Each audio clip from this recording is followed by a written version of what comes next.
বাংলাদেশ রাষ্ট্রের কালেকটিভ ক্ষতির জায়গা যদি দেখেন, এর সবচেয়ে বড় দায় ঢাকা বিশ্ববিদ্যালয়। বাংলাদেশের সবচেয়ে ফ্যাসিস্ট ক্রিমিনাল টাউটবাটপাট তৈরি করছে এই বিশ্ববিদ্যালয়। গত ৩০-৪০ বছরের এই আওয়ামী ফ্যাসিবাদ, এই বিজেপির হিন্দুত্ববাদ, বাম পতিত যে স্বৈরাচার তৈরি হয়েছে, সবগুলো এখান থেকে তৈরি হয়েছে। তাদেরকে খাওয়াইয়া হৃষ্টপুষ্ট করছে ব্রিটিশরা। সেই জমিদার উচ্চবর্ণের হিন্দুরা সাডেনলি তাদের চেহারাটা দেখায় দিল যে আসলে কলকাতা বিশ্ববিদ্যালয় এটা মুসলমানদের জন্য ওপেন করা যাবে না, অ্যাভেলেবল করা যাবে না। তাহলে চিন্তা করে যে আপার বাবার কথা বলছেন, এরকম প্রচুর গল্প আছে।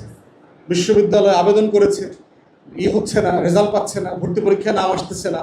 পরে একটা সময় নিয়ম করতে বাধ্য করা হয়েছিল যে খাতায় নাম লেখা যাবে না। এই যে এখনো এটা করা হয় না যে খাতায় নাম লেখা যাবে না, এটা ওই বৈষম্যের কারণে। মুসলমান হইলেই ফেল। শেরে বাংলা চ্যালেঞ্জ করে পরীক্ষা দিয়েছিল, প্যারালালি পরীক্ষা দিয়েছিল, নাম না লিখে সে ফার্স্ট হয়েছে। এইভাবে অফিসিয়ালি প্রাতিষ্ঠানিকভাবে ব্রিটিশরা এবং হিন্দু জমিদাররা, এই উচ্চবর্ণের হিন্দুরা, শুধুমাত্র আমাদেরকে না, বাঙালি নিম্নবর্ণের হিন্দুরাও কিন্তু এই জুলুমের শিকার। শুধু বাঙালি মুসলমান না, বাঙালি নিম্নবর্ণের হিন্দু, নমশূদ্র যারা ছিল, সবাই এই রাষ্ট্রীয় এবং কলোনিয়াল জুলুমের শিকার ছিল শত শত বছর ধরে। এবং সেখান থেকে ঢাকা বিশ্ববিদ্যালয়ের লড়াইটা শুরু হয়েছিল। তাহলে এখন প্রশ্ন হচ্ছে, এর বাইরের ব্যাকগ্রাউন্ডটা তো আমাদের আলোচকরা আজকে বলেছেন যে কি কি ঘটনা ঘটেছে 1857 পর থেকে, একদম নবাব সলিমুল্লাহর এঙ্গেজমেন্ট। এবং দেখেন, এই মানুষটাকে নিয়ে আপনার কোনো সেলিব্রেশন নাই ঢাকা বিশ্ববিদ্যালয় সহ সারা বাংলাদেশে।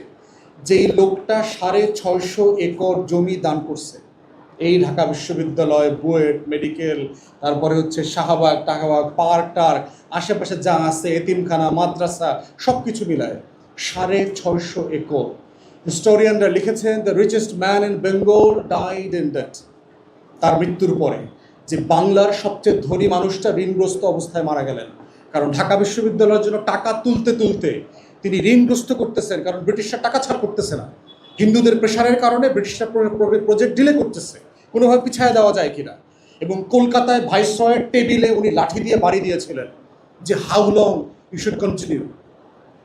তো সেই জায়গাতে, এবং ওটার পরে কিন্তু ভাইসরয় তাকে বলছে গুলি করার জন্য, গুলিবিদ্ধ হয়ে মারা গেছে নবাব সলিমুল্লাহ। তার লাশ আনা হয়েছে ঢাকাতে, একটা ভালো জানাজা করতে দেওয়া হয়নি।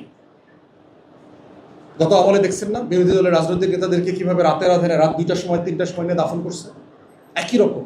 এবং ওই যে হিন্দুত্ববাদী আচরণ যেটা গত শতাব্দীগুলোতে আমরা দেখেছি, একই রকম দেখেন এই বিশ্ববিদ্যালয়ে একই রকম মুসলমান নামধারীদের হাতে ওই বিজেপির হিন্দুত্ববাদী আচরণ আমাদের বোরখা পরা মেয়েরা, আমাদের নেকাব পরা বোনরা, দাড়িওয়ালা টুপিওয়ালা মাদ্রাসার ছাত্ররা একইভাবে ফেস করেছে গত দশকের পর দশক ধরে।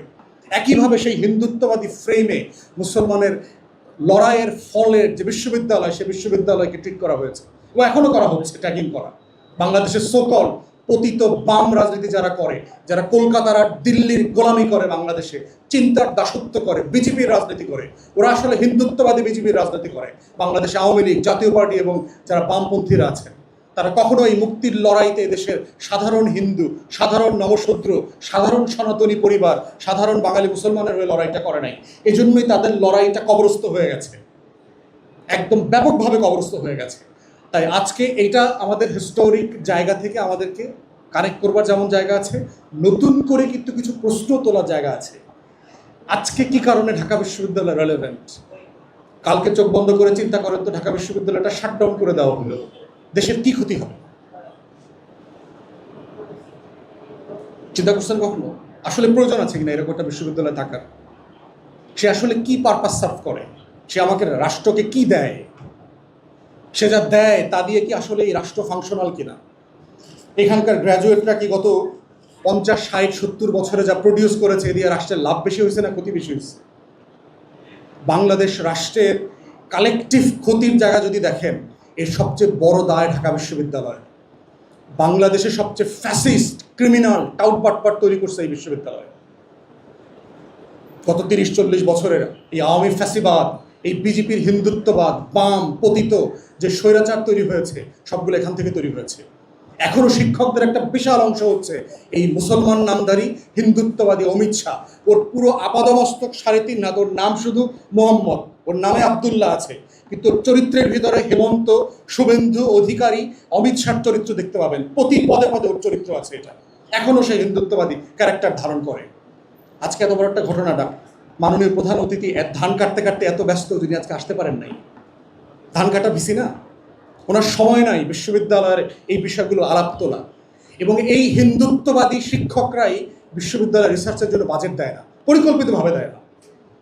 কারণ তারা এখানকার শিক্ষার্থীদেরকে গোলাম কর্মচারী হিসাবে ভবিষ্যতের জন্য প্রডিউস করতে চায়। ও দুবাই যাবে, ও সৌদি আরব যাবে, ও ও কাতারে গিয়া কর্মচারীর কাজ করবে।